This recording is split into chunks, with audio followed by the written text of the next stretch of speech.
chaque lot ou bien chaque commande, on calcule cette, je dirais, dépense. Soit n le nombre de lots en fabrication au cours d'une période, et vous avez le coût de chaque lancement de chaque lot.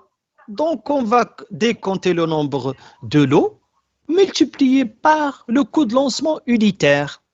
Il y a 10 ديال لي لو وعندنا واحد لو كو de lancement unitaire de 10 دراهم بالنسبه بكل لو بمعنى كل coût de lancement de fabrication كنجيبوا 10 دراهم multiplié par le nombre de lots. Le nombre de commandes 10 ديال لي كوموند دونك كل كوموند فيه 10 دراهم دونك 10 في 10 ça fait 100 درهم غادي تكون عندنا 100 درهم. Donc voilà pour ce qui est du coût de lancement de fabrication. Ce que vous devez retenir ici, si on voulait lancer une commande d'achat ou bien ordre de fabrication, à l'ordre de fabrication, il y a des dépenses à payer, il y a des frais à payer. À des frais à payer qui sont le coût de lancement, lancer la fabrication. Maintenant, le coût du stockage d'un produit. Stockage, c'est-à-dire on a fabriqué peut-être un produit et on voulait le stocker chez nous. Le fait de le stocker chez nous, d'une manière physique, ça génère aussi des dépenses, de l'argent, l'entretien, etc. Donc le coût de possession ou bien le stockage, posséder, avoir, garder le stock est constitué des charges, des dépenses liées au stockage physique, physiquement, mais également de la non-rémunération des capitaux immobilisés dans le stock, voire du coût du capital emprunté pour financer le stock, etc. Pour cette dernière raison, ce coût est considéré comme étant proportionnel à la valeur du stock moyen. Nous, avec ce mouvement de stock entrée-sortie, stock initial, stock final, etc., il nous faut une quantité. Cette quantité va refléter par le stock moyen qu'on aura au sein de notre entreprise. Ce stock moyen, on le calcule souvent par le stock initial plus le stock final divisé par 2. Donc, on aura un stock moyen. C'est à travers ce stock moyen qu'on calcule, je dirais, le coût du stockage. Donc, ce qu'on va retenir ici, c'est que, puisque au sein d'un local où on fait la gestion de stock, c'est-à-dire entrée-sortie des stocks, on ne sait pas tellement la quantité à prendre. Dans ce cas, la quantité qu'on va y prendre, c'est une quantité moyenne. Et la quantité moyenne, c'est le stock initial, ou quand on le stock final, divisé par 2, qui a le stock moyen. Par exemple, là, j'ai évoqué l'exemple, si la quantité annuelle à fabriquer au cours d'une période, il y a 2000 unités, et nous, on cherche à condenser ces 2000 unités en un seul lot, c'est n égale à 1, ok? Nous, on cherche le stock moyen. Pour chercher le stock moyen, ici, qu'est-ce qu'on fait? Le stock moyen, qu'est-ce qu'on fait ici? On ne va pas prendre les 2000. Les 2000, c'est le stock initial. On ne va pas prendre 0, c'est le stock final. On ne va pas dire c'est ça le stock. On va prendre entre les deux, c'est-à-dire le stock moyen. Le stock moyen, ici, c'est la somme du stock initial, stock final, divisé par 2, et on va le considérer comme le stock qu'on va prendre en considération. Nous étions sur le stock normalement à choisir. En 2 mots, ce qu'on va choisir, c'est le stock moyen, au lieu de prendre le stock initial, ou bien le stock final, ou bien stock entrée, sortie, etc. On va prendre directement le stock moyen. Le stock moyen n'est d'autre que le stock initial plus le stock final.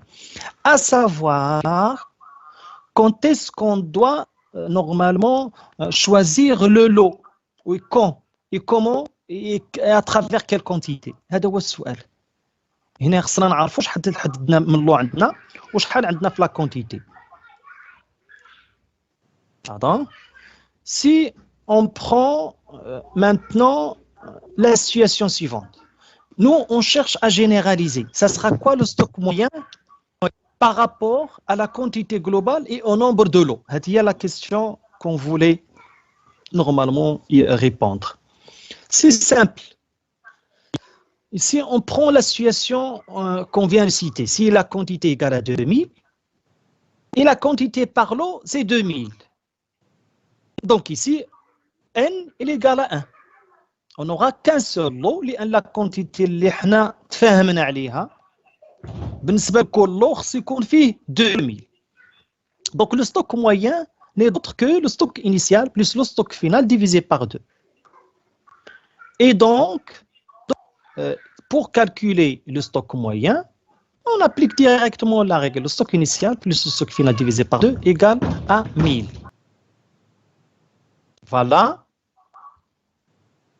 Donc, si on voulait généraliser, c'est très important. Essayez de suivre. Là, vous avez 2000 plus 0 divisé par 2 fois 1. C'est comme si on fait ici 2 multiplié par 1, ce qui donne 1000. Et c'est ça le stock moyen. C, c'est la quantité, il y a 2000, divisé par 2 fois le nombre de lots. Le nombre de lots ici, il est égal à 1.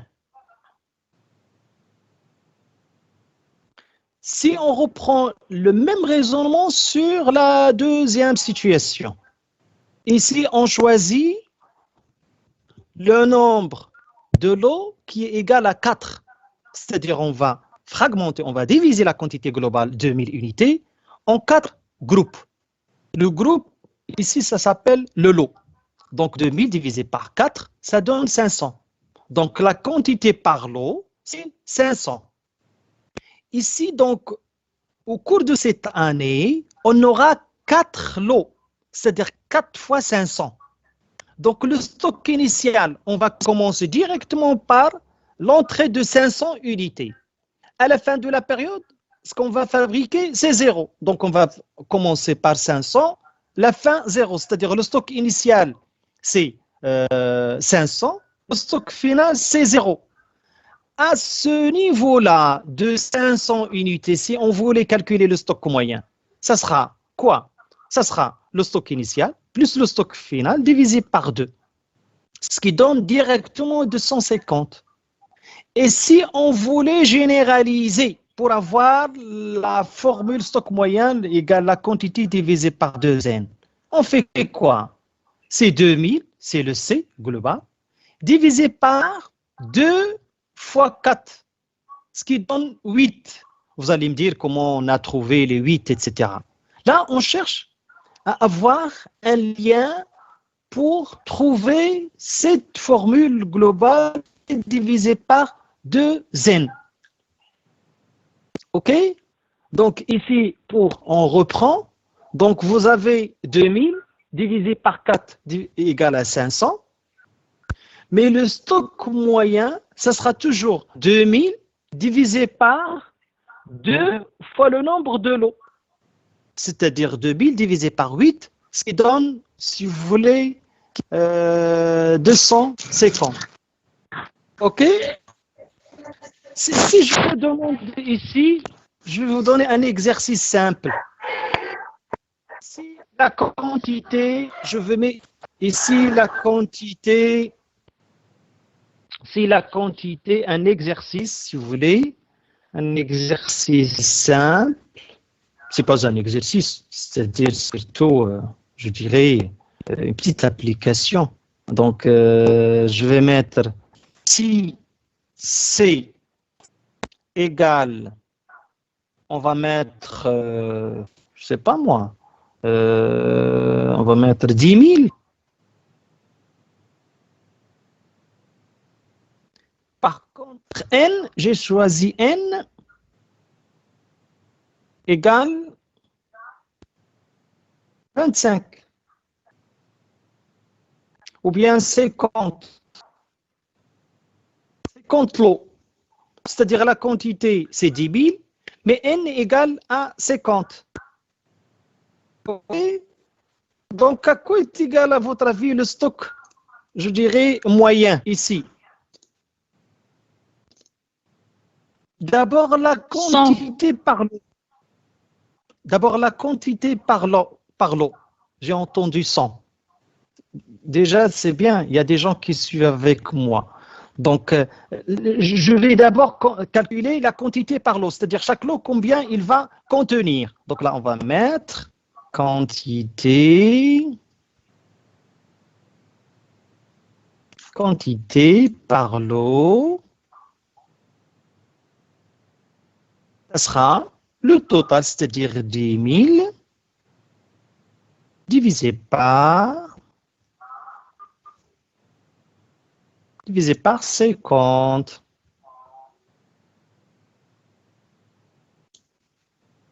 Ce qui donne 200. Comment?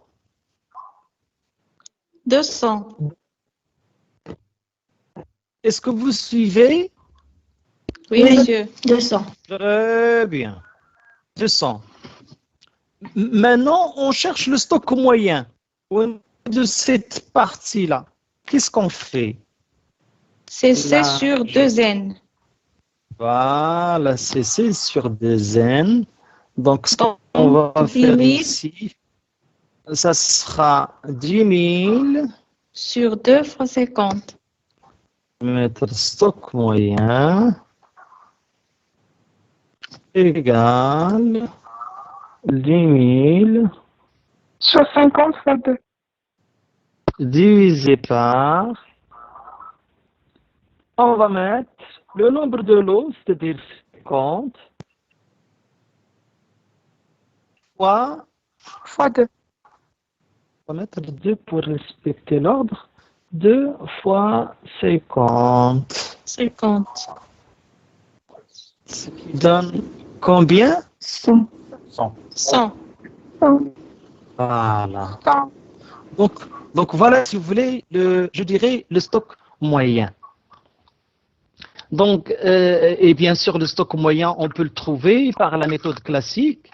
Pour ce niveau-là, il faut juste y mettre le stock initial. Le stock initial pour notre cas ici, par la méthode classique.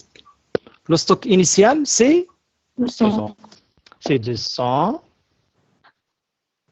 Divisé par 2. Attendez, c'est 200 plus le stock. Le stock final. Le stock final, ici c'est combien? 0. 0 0. divisé par 2, très bien. C'est 100.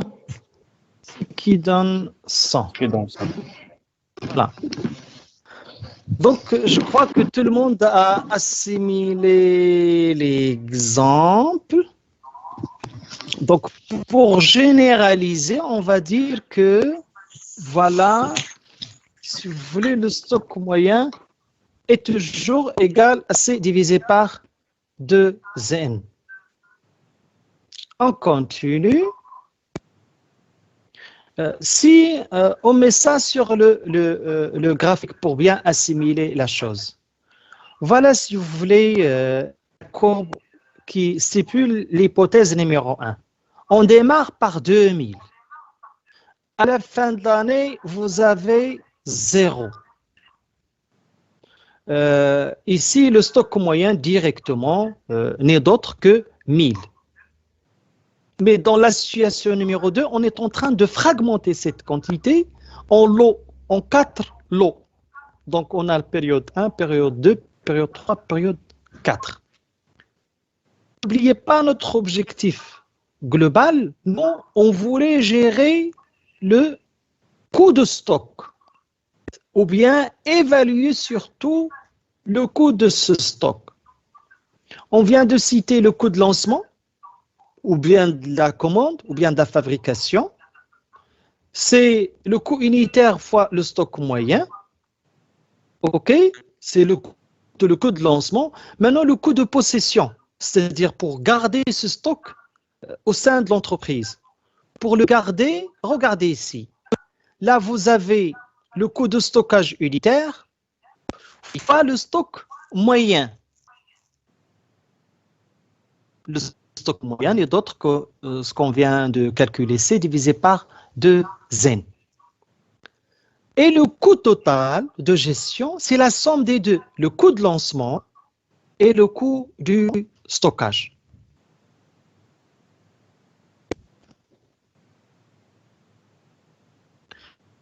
Notre objectif, il ne faut pas oublier notre objectif. Notre objectif, normalement, c'est d'abord de minimiser, certes, le coût de gestion de ce qu'on vient de ce qu'on calcule maintenant des produits. C'est-à-dire, on cherche en réalité un nombre optimal de lots. Et là, on cherche la détermination du nombre n. Ceci dit, entre parenthèses, on va y revenir à cela. Le coût, minimiser le coût de gestion du stock de produits finis. Comment on peut minimiser ce coût qu'on vient de calculer? Là, on va revenir aux formules mathématiques. C'est simple. Il s'agit d'un coût, il s'agit d'une fonction. Lorsque cette fonction, sa dérivée est égale à 0. Quand est-ce que le coût total, qui n'est d'autre que la somme du coût de lancement de fabrication avec le coût du stockage, sa dérivée est égale à 0? Ça veut dire que le coût total est égal à 0. Ça veut dire que le coût de lancement de fabrication égale le coût du stockage, ou bien égale moins le coût du stockage. Ce sont deux valeurs qui sont censées être positives, donc on enlève directement le signe négatif. Ça sera quoi dans ce cas? Ça sera le coût de lancement de fabrication égal au coût du stockage. En termes de formule, ça sera le coût de stockage fois la quantité, si vous vous rappelez, qui égale le coût de lancement fois, je dirais, 2n carré. Si vous permettez, avant de revenir à cela, j'aimerais bien revenir à une formule plus simple pour bien assimiler normalement l'origine de la chose. Regardez ici. La quantité qu'on cherche, c'est C divisé par N. C'est normal. C, c'est la quantité globale divisée par le nombre de lots. On aura la quantité normalement désirée. On va remplacer ça au niveau du coût de lancement. Vous vous rappelez du coût de lancement? C'est le coût de lancement unitaire multiplié par le nombre de lots. Et le coût du stockage, c'est-à-dire avoir normalement le produit au sein de l'entreprise, c'est le coût de stockage unitaire multiplié par C divisé par 2n. Donc, égalité entre les deux paramètres et tout calcul fait, on aura n égale la racine de coût de stockage fois la quantité divisé par 2 divisé par le coût de lancement. J'espère que c'est bien clair. Ok, on peut continuer. Très bien. Sur le graphique, en général, pour minimiser normalement à travers une fonction ou bien le graphique, c'est la tangente. Qu'est-ce qu'il représente cette graphique? Il représente d'abord le coût de lancement, un coût, je dirais proportionnel au lancement, au nombre de commandes, c'est-à-dire le coût de lancement multiplié par le nombre de commandes. Donc, il passe par 0, c'est une fonction, c'est une droite qui passe par l'origine. C'est ça le coût de lancement. Par contre, le coût de possession, si vous vous rappelez, le stockage, c'est une fonction de la forme suivante. Pourquoi? Parce que vous avez là le coût du stockage fois C divisé par 2n. Il est fonction de n. Donc, il est fonction de la sorte. OK? Si on voulait additionner les deux fonctions, celle-là et celle-là, graphiquement, c'est ce qui se trouve et qui regroupe et qui met l'accent sur les deux fonctions. C'est le coût total. Nous, on cherche le minimum de ce coût total, c'est-à-dire minimiser le coût de la gestion du stock du produit fini. C'est une contrainte. C'est cette tangente. C'est ce point-là qu'on cherche. Voilà.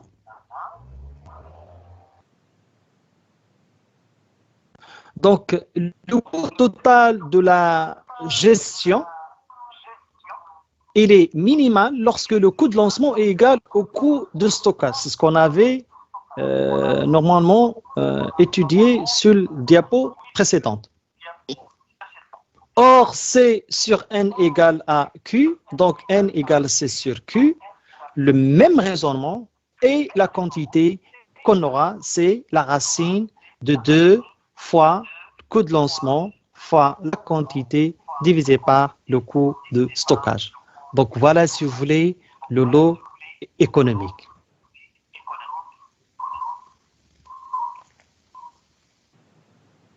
Là, je vous ai normalement envoyé une application pour exercer ce qu'on vient de dire. Là, vous avez la consommation annuelle, c'est 12 000. La quantité lancée ou commandée, le prix unitaire en dirhams pour l'unité, le taux de possession, le coût de lancement. Voilà. Donc, si on voulait calculer le lancement annuel, c'est N sur Q, c'est-à-dire ici la consommation annuelle, c'est 12 000, divisé par la quantité c'est 1000, ce qui nous donne directement 12. Donc, voilà le lancement annuel. Voilà. Donc, je vais vous laisser le soin de refaire normalement ces éléments-là. Et là, je vais revenir à autre chose. Bon, il y a aussi des applications que vous pouvez faire. Là, après avoir bien maîtrisé ces éléments, on va y revenir pour corriger ces applications et différents niveaux de stock. Les différents niveaux de stock, ici, qu'est-ce qu'on cherche en réalité? C'est simple, à redéfinir un certain nombre de concepts. Stock, au niveau du contrôle gestion, est lié aux marchandises, matières premières, produits finis, produits en cours, emballage, matières consommables, fourniture, le tout. Nous, on cherche à d'abord redéfinir chaque niveau de stock. Ça veut dire quoi? On va commencer par, c'est quoi le stock minimum? Le stock minimum en termes de contrôle-gestion, il correspond au délai, à la période, à l'échéance normale du livraison. يعني الفترة اللي هي اعتيادية باش نليفريو les marchandises. Donc, ce délai correspond à un niveau, à une quantité. Donc, cette quantité, ça s'appelle le stock minimum. On rajoute à cela, à ce stock minimum, un supplément en cas de retard. C'est ce qu'on appelle le stock de sécurité. Donc, on récapitule, le stock minimum, c'est un niveau, c'est une quantité de stock qui correspond au délai ou bien à l'échéance normale de livraison. Le stock de sécurité, c'est une autre quantité qu'on rajoute au stock minimum quand est-ce en cas de retard de livraison ou parfois une demande, une commande de plus, accroissement de la demande. الناس طلبوا منا une quantité من بعد تبين لهم هذا زاد قال لك زيد نعافك شويه على هذيك لا كونتيتي اللي طلبنا لك. دونك هنا خصني دائما نكون موجد، ماشي حتى يقولوا لي عاد باش نبدا بلاتي ما عنديش هذا، لا. دونك جو بريبار توجور لو ستوك مينيموم، لو ستوك اللي غادي نليفري اتون، ونحط حداه واحد لو ستوك حتى هو او كاو. جوج ديال الحالات. شنو الحاله الاولى؟ لو روتار دو ليفريزون، تعطل لا ليفريزون، تكون عندي واحد سميت هو لو كومبليمون او لو سوبليمون، ولا هادوك لي كليون دوموند بلوس، كيقول لك زيد نعرفك شويه دو بلوس، هذا كيتسمى لو ستوك دو سيكوريتي. لو ستوك d'alerte. Le stock d'alerte, normalement, quand est-ce que la commande peut être déclenchée? يعني بحال تقول يعطينا واحد لو فو فير بالنسبه لنا حنا، امتى كنبداو؟ سي ان نيفو دو ستوك كون دوفري افوار. هما ملي كانوا عندنا لي دو، c'est pas seulement le stock qui correspond au délai normal de livraison، لا خص يكون معاه هذاك لو ستوك السيكوريتي. ما كانش عندنا راه غيكون عندنا غير لو ستوك مينيموم، ما غاديش نتكلموا على لو ستوك داليرت. امتى كنتكلموا على ستوك داليرت؟ الا عندنا هاد لي دو لو ستوك مينيموم وعاود زدناه داك لو سوبليمون، لي دو va constituer le stock d'alerte. Donc là on va dire allez-y on fonce. Le stock maximum, là aussi on ne devrait pas avoir, je dirais, un niveau, c'est-à-dire il faut avoir une limite supérieure à ne pas dépasser. C'est très important. Donc cette limite, ça s'appelle le stock maximum. Et enfin, le stock outil. Fin au niveau de cette diapo-là.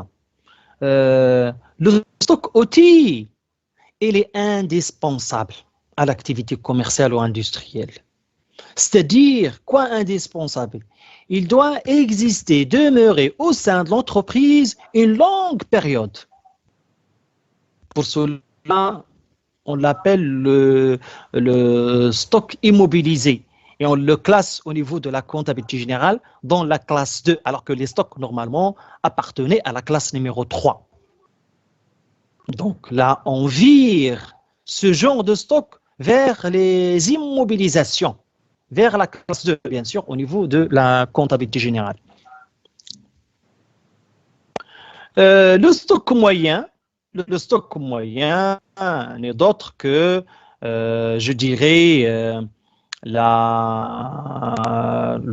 ce qu'on vient d'étudier et de dire au niveau des exemples, c'est toujours l'addition ou bien additionner les deux stocks, stock initial avec le stock final divisé par 2. Les stocks théoriques au sein de, je dirais, l'entreprise, normalement, il y a deux volets d'évaluation des stocks ou bien de quantification, pour être plus précis. On fait une quantification sur papier, ce que faisait en général, je dirais, le comptable et ses collaborateurs. C'est le stock dit théorique, c'est le stock comptable. D'après les mouvements, ou bien les méthodes d'évaluation qu'on avait déjà étudiées en S3, FIFO, LIFO, CMIP 1, CMIP 2, etc. etc. C'est le stock calculé, كنحسبوه في les calculs, ولكن خدامين غير في les papiers. Entrée, sortie, etc. C'est le stock théorique. Là, on cherche toujours à la fin le stock final, qui n'est d'autre que le stock initial plus les entrées moins les sorties. Alors que le stock réel, ou bien palpable, ou bien physique, il est évalué par l'inventaire, il est fait par le magasinier au sein du local où il fait la gestion des stocks. Donc, il décompte vraiment le nombre d'articles. Il vous donne une fiche où il y a le nombre exact. Et on compare ce stock réel avec le stock plutôt réel, c'est ça, avec le stock théorique. Si le stock réel dépasse le stock théorique, c'est une bonne chose pour l'entreprise. Là, on génère, si vous vous rappelez, ce qu'on avait fait en S3, on génère, je dirais, des bonis. Voilà, des bonis. Et l'inverse est juste. Si le magasinier se trouve avec des déficits, c'est-à-dire ce qu'il a décompté réellement moins que ce qu'il a décompté sur le plan, sur le côté comptable, etc. Et là, il aura des difficultés, il aura des déficits. C'est ce qu'on appelle Mali. Mali. Le Mali. Voilà, c'est ça. Très bien. Le stock disponible, c'est le stock réel après avoir déduit l'ensemble des commandes clients reçues. Et enfin, le stock virtuel, c'est-à-dire, je dirais, ce qu'on aura comme disponibilité avec les commandes en cours auprès des fournisseurs. Et bien sûr, je vous ai envoyé des exercices à faire. Là, si vous permettez, après cette présentation, j'aimerais bien approfondir ce qu'on vient, je dirais, d'expliquer, comment, avec une lecture approfondie de cela, via, je dirais, un autre document. Là, j'ai essayé de choisir et de refaire le travail via ce document qui va expliquer mieux. Je m'explique. La gestion des stocks, normalement, passe par des charges directes et indirectes, ou bien les coûts directs et indirects. Le contrôle de gestion, on va parler les coûts, surtout. Coûts directs et coûts indirects liés à la gestion des stocks. Les coûts directs et indirects liés à la gestion des stocks, en général, sont regroupés à travers 4 éléments. Le coût d'acquisition, le coût de stockage, le coût de commande et le coût de rupture. غادي نرجع لكل واحد une autre manière pour bien l'expliquer. L'acquisition. Ici, normalement, pour un article acheté au sein de l'entreprise, je vais agrandir un peu pour plus de visibilité. Voilà, encore. Voilà, très bien. Normalement, un article acheté, le coût est composé par quoi? D'abord, le montant des factures d'achat de l'article ou bien du produit, majoré des frais d'approvisionnement, des frais de transport, des frais de manutention. Pour un article fabriqué, le coût d'acquisition comprend la matière, la main-d'œuvre et les frais généraux. C'est très important. Donc déjà, la facture qui ramène l'article ou bien le produit contient déjà des frais. Au niveau du contrôle de gestion, on devrait en prendre en considération. Ce n'est pas notre objectif. Le contrôle de gestion, c'est la maîtrise du processus. Et au niveau de ce processus-là, il y a, je dirais, un enchaînement logique des opérations. Et si vous vous rappelez du programme de fabrication, vous avez beaucoup de contraintes. Et au niveau de ces contraintes, il y a des choses à satisfaire. Parmi ces choses-là, c'est minimiser surtout les coûts et les charges et les dépenses. Donc, pour les minimiser ou bien pour les faire diminuer, on doit d'abord les détecter. Donc, il a vraiment le contrôle gestion. On est en train de détailler un peu ce qu'on avait vu au niveau de la comptabilité analytique d'exploitation. Unitaire par unité, voilà, multiplié par, je dirais, la demande annuelle, c'est-à-dire le nombre de demandes, d'articles demandés, etc. Donc là, c'est simple au niveau du coût d'acquisition. Maintenant, gardez ce stock ou bien le coût de stockage. Ici, c'est l'ensemble des coûts issus du maintien d'un article en stock. C'est-à-dire pour garder ce stock au sein de l'entreprise, là, il va générer des dépenses. Lorsqu'on dit des dépenses, il y en a beaucoup. Un article au sein de l'entreprise, ça dépend de cet article-là. Est-ce qu'il a besoin de, je dirais, d'un entretien bien particulier? Est-ce qu'il a besoin d'une température, d'aménagement, ce stock aussi, avec le temps, peut se déprécier. Donc voilà, si vous voulez, l'ensemble des dépenses qu'on peut normalement gérer. Et aussi le volume de ce stock, son poids, etc. Donc tout cela, ça génère, si vous voulez, des dépenses. Très bien. Le coût du stockage est le coût obtenu par la somme de trois coûts directs ou bien distincts, soit le coût d'option, le coût d'entreposage et le coût de détention. Bien sûr, le coût d'entreposage, le magasinier ou bien au sein de ce magasin-là, on cherche toujours à, je dirais,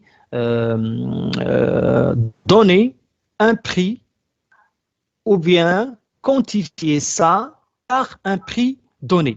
Donc, on cherche en réalité à donner, je dirais, une somme pour refléter ça. Comment? Le coût de stockage par unité, c'est le coût de stockage ou bien d'acquisition par unité multiplié par un taux. Normalement, ce taux ou bien ce pourcentage qui peut varier entre 5 et 20, des fois plus dans certaines organisations. Donc chaque organisation, bien chaque entreprise a ou bien essaye de dégager ce taux. Donc le coût de stockage ici, c'est le coût normalement par unité multiplié par ce taux. Mais maintenant, le coût total, c'est le coût de stockage qu'on vient de calculer par unité multiplié par, je dirais, la quantité maximale en stock, divisé par 2. Pourquoi divisé par 2? En revenant toujours à la formule qui dit que là, on prend une quantité moyenne, c'est-à-dire le stock initial plus le stock final divisé par 2.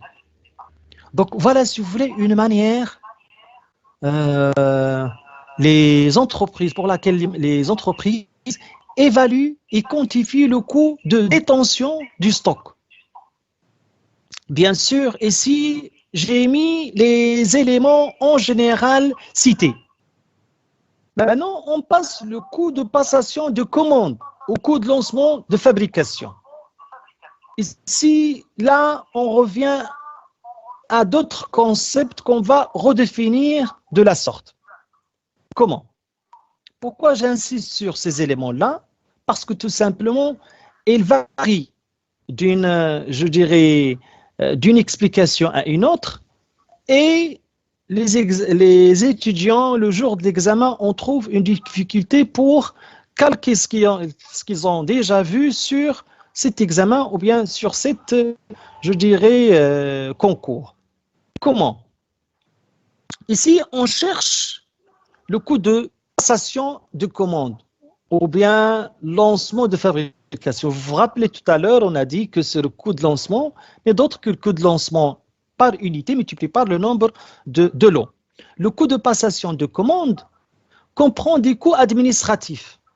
Là, on va revenir à la comptabilité analytique d'exploitation. Les frais administratifs qui génèrent les autres sections. Et si vous vous rappelez, c'est une charge indirecte qui doit être répartie entre les différents niveaux de l'entreprise ou bien les différentes sections d'entreprise. Ici, vous avez les frais de correspondance et de téléphone, vous avez les salaires, les charges sociales, du personnel, d'achat, etc., etc. C'est ça les frais de passation de commande, pour passer une commande. Et les frais de contrôle quantitatif et qualitatif. Il y a aussi le coût de lancement de fabrication comprend les coûts de préparation du lancement, d'édition, de l'ordre de fabrication, du temps de réglage des machines et de montage de nouveaux outils. Comment?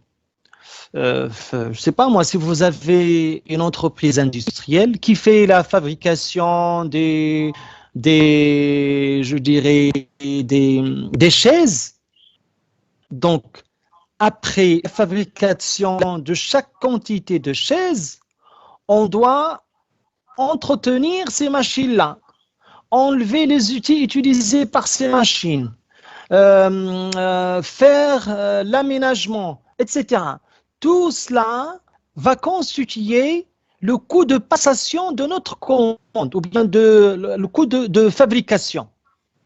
C'est-à-dire, on va décompter, rassembler et quantifier toutes ces dépenses-là comme dépenses de lancement de fabrication.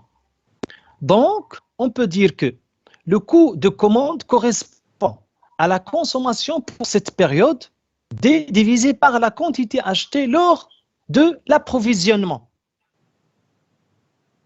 Et le coût, je dirais, unitaire par commande, ici, ça sera quoi? Toujours la demande annuelle divisée par la quantité commandée. Et le coût, normalement, c'est le coût de passer une commande. Là, je vais revenir à ces concepts toujours lors des travaux dirigés. Je ne voulais pas commencer les travaux dirigés avant de bien assimiler ces concepts. Très bien. Donc, on s'était arrêté au niveau du coût du rupture, le stock. Si vous vous rappelez au départ, la problématique au niveau de n'importe quelle gestion, c'est éviter cette rupture. انت خدام حبس لك الستوك راه مشكله دونك هذيك كتسمى rupture de stock. ما يمكنش تقول لك لي راه حبس لي ستوك او هذا او هذا وهذا. Donc ça génère un coût, ça génère des dépenses, des frais qu'on doit normalement calculer. Ça génère, si vous voulez, un manque à gagner. شي حاجه كنتي غادي تربحها صدقتي ما بقيتيش غادي تربحها. Donc, c'est quoi le coût de rupture? Il est égal, c'est l'élément qui explique au mieux, sincèrement, manque à gagner. يعني le manque à gagner, شي حاجة كنتي غادي تربحها ولكن وقعت لك من ناحيتاش من la rupture de stock. Donc, هنا découle de la non-satisfaction d'une commande. Éventuellement, augmenter de la perte liée à la détérioration de l'image de marque de l'entreprise. C'est grave que telle ou telle entreprise livrait des articles à temps, فواحد لو مومون ما قدرش تليفري لي مارشانديز علاش لانه تيل فورنيسور تعطل عليها بسميتو بلي ماتيير بروميير. دونك هنا كتقيس ليماج دو مارك دو لونتربريز سورتو لي زونتربريز اللي هما ليي لا ليفريزون. Par exemple, baisse de la clientèle. Ça va générer directement une baisse de la clientèle. Ou du coût d'utilisation de moyens de livraison urgents. Ou du coût de modification de l'ordonnancement, c'est-à-dire l'organisation.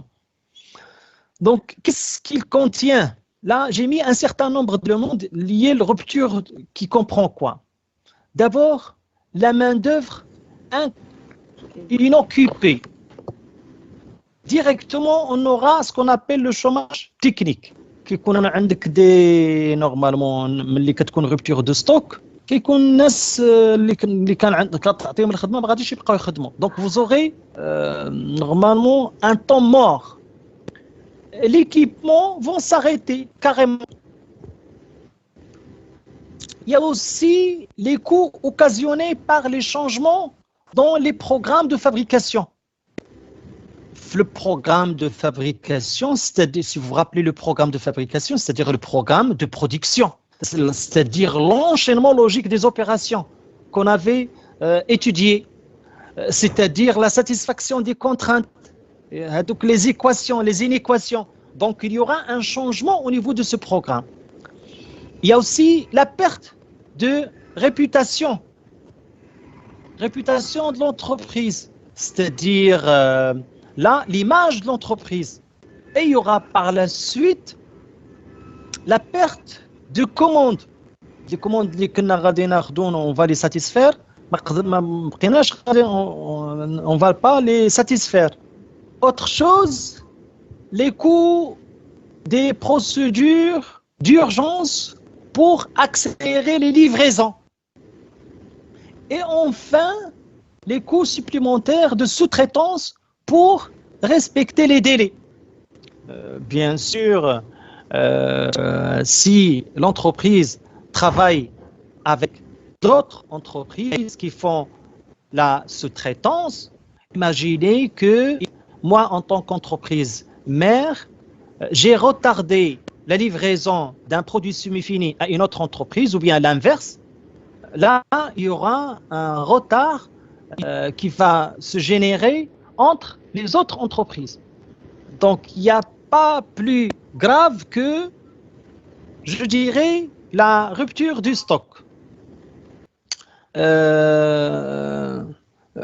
D'une manière générale, il y a rupture de stock. Ce que vous devez retenir, l'entreprise ne peut pas satisfaire une commande. Peu importe sa décision, l'entreprise devra composer avec un coût de rupture. Donc, elle est censée de l'intégrer.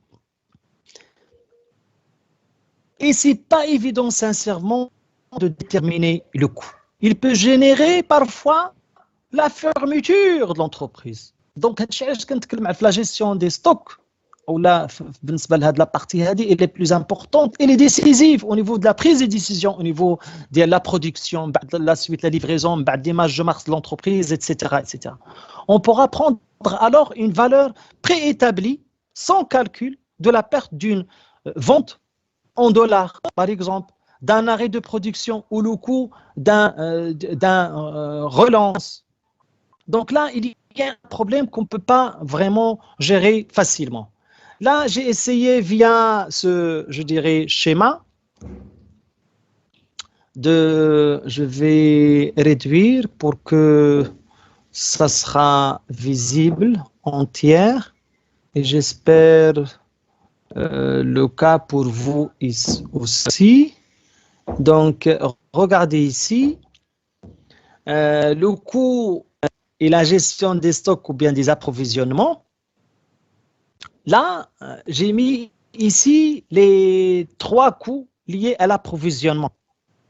Vous avez le coût de passation, le coût de possession, le coût d'acquisition.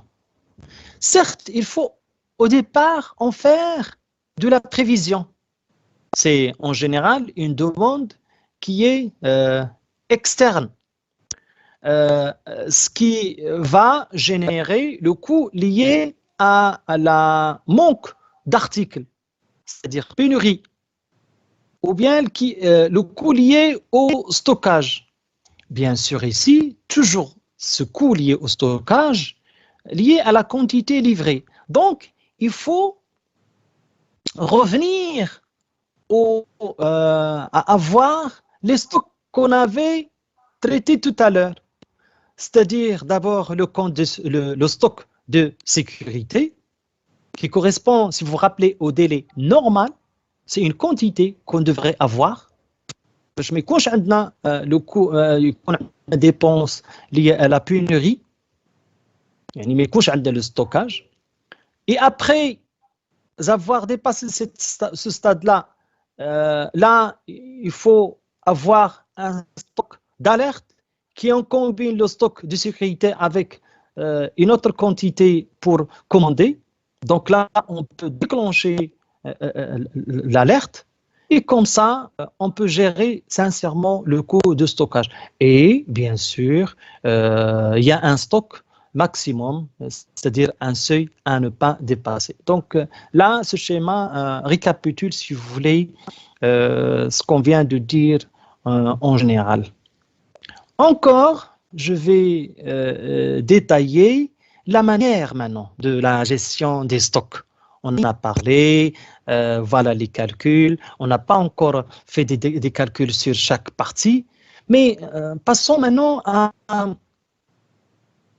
l'utilisation des techniques pour arriver à une bonne conduite de gestion des stocks, ou plutôt les méthodes. أنا ما كنعطيهمش des méthodes, des astuces. لأن méthode فيها واحد le suivi logique, etc. أنا كنتكلم على surtout astuces. Donc, la valeur des stocks dans un bilan d'une entreprise est souvent très élevé. Ça veut dire quoi ici? Donc, normalement, un stock mal géré peut conduire à des difficultés parfois fatales à l'entreprise. Dans les deux sens. Soit vous avez un manque de stock, rupture de stock, ou bien l'inverse, si vous avez trop de stock. La raison pour laquelle il est nécessaire de le faire tourner rapidement, la rotation sans risquer une rupture de stock. طبعا هذه الروتاسيون de stock غادي نتكلموا عليها في la séance prochaine pour remédier à ces problèmes de gestion de stock. عندك واحد ستوك خاصك تعرف شنو غادي دير ليه. عندك واحد ستوك قليل, c'est un problème qu'il faut gérer et n'a pas de contrepartie en termes d'évaluation. Si le stock composé d'une grande variété de produits, là on aura un problème. Il est nécessaire de limiter la gestion ou donner la priorité à une certaine catégorie d'articles. C'est-à-dire que déjà cette quantité que vous avez grande avec des articles variés, ça nécessite une fragmentation, une division, et commencer par les stocks prioritaires, les articles prioritaires à votre commande. Celles qui ont les mouvements les plus importants ou celles qui réalisent une grande partie de chiffre d'affaires. C'est ce que font les grandes surfaces en général. Mettent en avant les articles qui marchent plus. Donc, ils font quoi? Réorganiser la gestion des stocks. Pourquoi? Parce que tout simplement, ils ont beaucoup d'articles variés. Donc, ils commencent par faire une gestion de priorité. Pour cela, ils utilisent deux méthodes. On utilise normalement deux méthodes. Il y a la méthode 20-80 et la méthode ABC.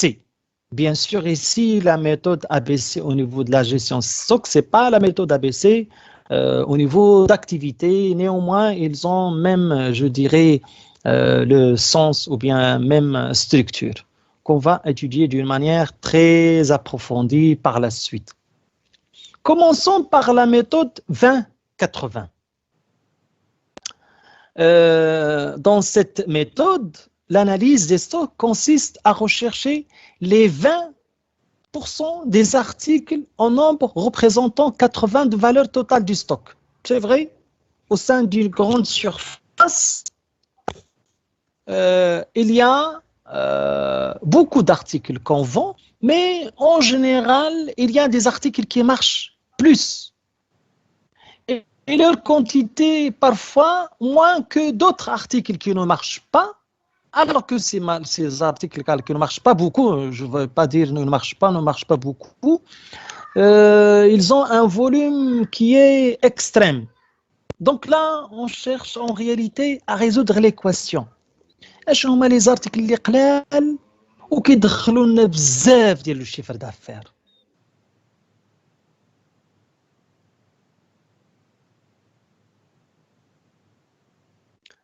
Il sera normalement appliqué un suivi rigoureux car l'engagement financier supporté est assez élevé. Le reste des articles de moindre valeur seront quant à eux gérés avec un peu plus de souplesse. Et sincèrement, ce qui fait la différence entre les grandes surfaces et les épiciers du coin, c'est ça. Les grandes surfaces mettent l'accent sur les articles qui circulent plus, qui ont plus de chiffre d'affaires. Donc, ils essaient, bien sûr, de compenser un certain nombre d'articles sur les autres. يعني كيشوفوا حاجه كتغطي على شي حاجه. ما يمكنش ما يبيعوش جميع لي زارتيكل. ما يمكنش يحيدوا كاريمون دوك لي زارتيكل اللي كيكون فيهم لو شيفر دافير قليل. ولكن لا. Donc, tout en restant dans la même logique que la méthode de Pareto, la méthode ABC affine la précédente en proposant un découpage plus détaillé des stocks en fonction de leur valeur. Elle ressort donc 3 segments ou classes selon les critères suivants. On fait quoi? On fragmente, on divise normalement le nombre d'articles. Nous, on cherche à faire une liaison entre le nombre d'articles et la valeur totale des articles. Comment? On met un certain nombre de classes, classe A, B, C. Par exemple, la classe 1, ou bien la classe A, les 20% des articles qui représentent environ 80% de la valeur totale du stock. Classe B, les 30% des articles suivants qui représentent environ la 15% de la valeur totale du stock. Et enfin, 50% des articles qui représentent environ 5% de la valeur totale qu'on aura. Là, on cherche à affecter un certain nombre d'articles en termes de pourcentage avec, je dirais, la valeur totale du stock. Et on fait un lien. Ou encore, selon d'autres théories, classe A, vous avez les 10% des articles représentent 60% de la valeur totale du stock. Oui, la classe B, 40% des articles représentent 30% de la valeur totale du stock. C, 50% des articles représentent 10% de la valeur totale du stock. Là, on va voir au niveau de la séance prochaine, Inch'Allah, selon des calculs, je dirais des exemples chiffrés pour faire une liaison entre le nombre d'articles et, je dirais, le prix affecté à ces articles. Ici, on cherche quoi? On cherche 20% des articles en nombre représentant 80% de la valeur totale du stock en termes de prix. Là, on passe au modèle de gestion des stocks et de réapprovisionnement. Ici, en faisant établir ou bien présenter un article, ou bien en cherchant à constituer un stock, l'influence des fluctuations de la demande, les risques pouvant engendrer des retards de livraison. C'est normal. L'entreprise en général opère entre deux éléments. Il y a les fournisseurs et il y a les clients. S'il s'agit d'entreprises, je dirais, pour simplifier la chose, commerciale, il est censé de s'approvisionner auprès de ce fournisseur et par la suite livrer à ses clients. Donc, il sera influencé certes par la demande des clients. Pourquoi? Il est censé de préparer, si vous vous rappelez, le stock, je dirais, d'alerte. Là, on combine deux. Vous avez un stock minimum qu'on doit toujours avoir, qui correspond au délai de livraison normal. Et on rajoute à cela un stock supplément. Donc voilà, si vous voulez, pour gérer le risque des commandes. Un client يطلب لك شي حاجة خصك تكون واجد. Donc là, il y a un risque pouvant engendrer des retards de livraison. Par rapport à notre fournisseur, pareil lui aussi, il est censé d'avoir ce que j'avais comme stock. Sécurité, d'alerte, etc., etc. Pour gérer toujours ce problème de retard de livraison.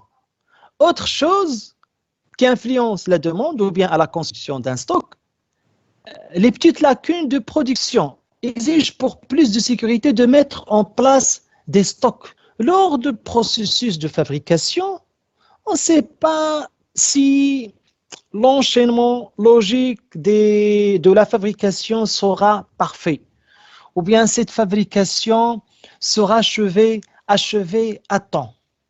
Ou bien il n'y aura pas de panne, ou bien de problème de fabrication. Donc là, ça peut influencer, si vous voulez, je dirais, les fluctuations de la demande. La planification des approvisionnements est un processus. Le stock regroupe l'ensemble des marchandises, les matières, les fournitures, les produits semi-finis, les emballages commerciaux, etc., etc. Donc, au niveau de la planification des approvisionnements, il est censé de prendre en considération tous ces éléments-là. Par principe, un besoin constant avec des sources et délais d'approvisionnement sûrs ne devrait pas donner lieu d'optimisation qui consiste à identifier les besoins réels d'une période. Suivant les combinaisons des dates et quantité de commandes, il est en théorie possible de définir, je dirais, 4 politiques de base pour réapprovisionner le stock.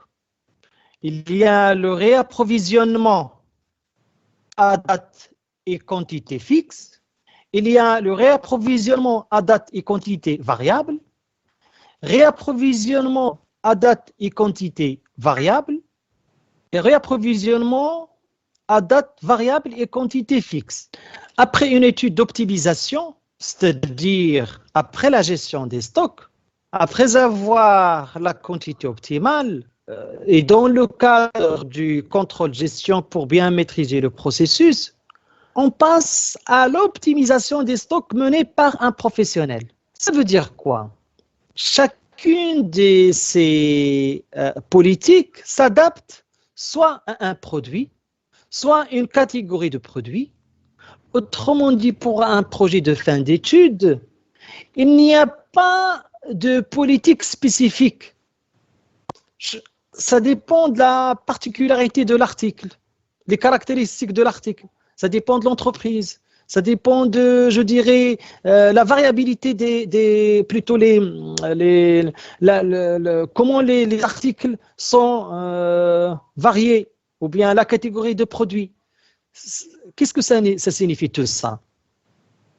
Il est possible d'adapter pour les stocks d'un même magasin l'utilisation de plusieurs politiques, voire les 4 politiques simultanément. La responsabilité du questionnaire des stocks, plutôt des gestionnaires, des stocks, consiste à choisir la politique la mieux appropriée pour chaque produit. Et comment peut-on en savoir que cette politique elle est mieux adoptée que l'autre? C'est à travers, je dirais, l'évaluation financière qu'on fait par la suite. Et tout cela afin d'éviter les ruptures de stock et les immobilisations financières importantes. Autrement dit, en termes de, je dirais, de choix, là, on cherche toujours, et selon ce qu'on avait fait tout à l'heure, une quantité à commander. Et là, on a sincèrement plusieurs théories pour dégager cette quantité économique à commander. Là, pour vous, et cette année, on va mettre l'accent sur le modèle de Wilson. C'est ce qu'on avait expliqué tout à l'heure. Pourquoi le modèle de Wilson? Qu'est-ce qu'il cherche? Là, retenez ces 2 choses. Lui, là, il cherche à minimiser le coût total lié à la gestion des stocks. Donc, c'est ça sa contrainte. Je vais le souligner. Voilà. Minimiser le coût total. Et il cherche à déterminer la quantité meilleure, optimale, le top, à commander. Donc, il fait lier cette quantité meilleure à commander à minimiser le coût. On peut ensuite déterminer le nombre de commandes à effectuer dans l'année. Ces informations permettent de calculer les composantes du coût annuel de la gestion de stock, c'est-à-dire les frais, frais de stockage, frais de rupture, etc. etc. هنا كنديروا un travail à l'inverse. ملي نحسبوا هاد la gestion ديال le coût total ou bien le coût total عاد غادي نقسموا هاد le coût total على اش؟ غادي نعرفوا par élément. شحال غادي نديروا في les frais de la commande بوحدها؟ شحال غادي نديروا في les frais de stockage بوحدو؟ بعد ما نحسبوا le coût total. في les frais de rupture, etc. Si on arrive à maîtriser ces éléments-là, on va maîtriser le coût total. Et si on maîtrise le coût total, on aura une quantité optimale. Donc ça va de soi. إما كنبداو frais de commande, frais de stockage, frais de rupture, وعاد كنحسبوا le coût total, ou bien l'inverse. Il y a une chose très importante, toujours pour bien minimiser les frais de commande, راه ما يمكنش نضبطوا هاد مينيميزاسيون ديال لي كوموند الا ما تزنا من لي غروس كوموند. هذه سي اون كونديسيون. Je l'ai mis ici. Notez bien que pour minimiser les frais de commande, il faut passer de grosses commandes et cela augmente les frais de stockage. Pour en faire une évaluation. D'un autre côté, pour faire baisser les frais de pénurie, يعني ما يكونش عندنا stockage, il faut garder un gros stock de sécurité et cela augmente les frais de stockage. À travers, bien sûr, un certain nombre d'hypothèses. Là, j'ai limité les hypothèses, les éléments اللي عندنا هنايا. On peut bien sûr citer beaucoup d'hypothèses. Mais là, je dirais, on va se limiter à ces hypothèses-là. La demande annuelle, ou bien la consommation, est constante et continue, est connue d'avance. Pour éviter la demande اللي كتجي من بعد من طرف les clients, parfois كتزيد أو لا كتنقص. Donc, la demande, elle est constante. Le coût d'achat unitaire ne dépend pas de la quantité commandé. C'est très important. Sinon, le coût d'achat va varier. Et si le coût d'achat va varier, le coût de production et le coût de revient et la distribution et l'akhir. Donc, le coût d'achat n'est pas lié à la quantité commandée. Très bien. Autre chose, toute la quantité commandée est livrée en une seule fois, mais en partie. S'il est commandé en fraction, c'est pas évident d'en faire l'évaluation. Le délai de livraison est constant et continu. Oui, sinon on aura un problème. On doit fixer le délai de livraison. Et il doit être continu, il ne doit pas être discontinu pour maîtriser le flux. Et enfin, le coût de passation d'une commande ne dépend pas de la quantité commandée. De ce fait, là, on va dire que le coût unitaire de stockage, il est constant. Et bien sûr, il n'y aura pas de rupture de stock. C'est ce qu'on avait vu lors des diapos, c'est-à-dire la formule mathématique a été développée par Wilson en utilisant les calculs différentiels. C'est ce qu'on a pu démontrer tout à l'heure. C'est les mêmes formules que vous avez.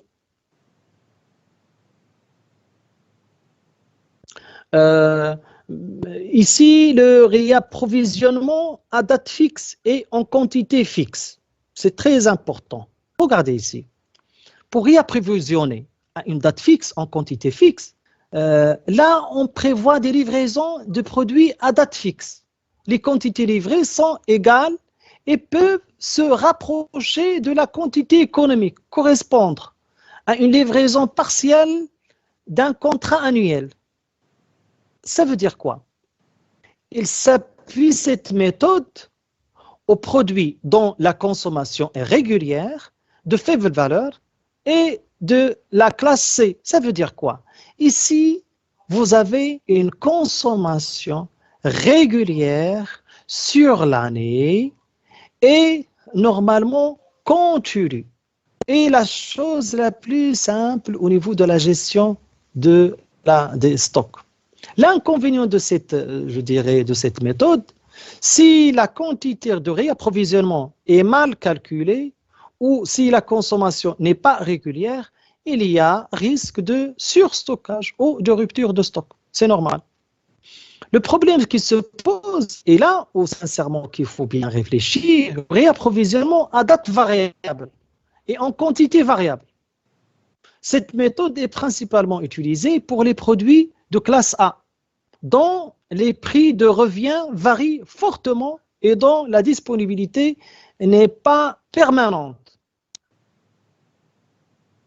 Parfois, on demande des articles selon des saisons. Là, ce n'est pas évident. Pour avoir ces articles-là, des légumes par saison, etc. Et d'avoir ça, donc ce n'est pas évident de quantifier cela. L'avantage permet éventuellement de profiter de tarifs très intéressants. C'est normal, puisque ça varie. L'inconvénient ici, il peut favoriser la spéculation. C'est normal. Si on demande des choses via un temps qui n'est pas adéquat, ça peut favoriser la spéculation. يعني الواحد غيخبي هذوك les produits حتى يزاد الثمن ديالهم عاد يبيعهم et vice versa. Autre chose, il est préférable que l'on utilise de ne l'utiliser que pour un nombre réduit d'articles. Sinon, l'entreprise risque de se fragiliser. Donc voilà, on a essayé via ce document Word et c'est via PowerPoint de bien expliquer ces deux choses-là. D'abord, la gestion des stocks, les niveaux des stocks. Et j'aimerais bien, la séance prochaine, Inch'Allah, qu'on fasse que les travaux dirigés sur ça, que les chiffres. Donc, je vais faire live pour cela, la séance prochaine, Inch'Allah.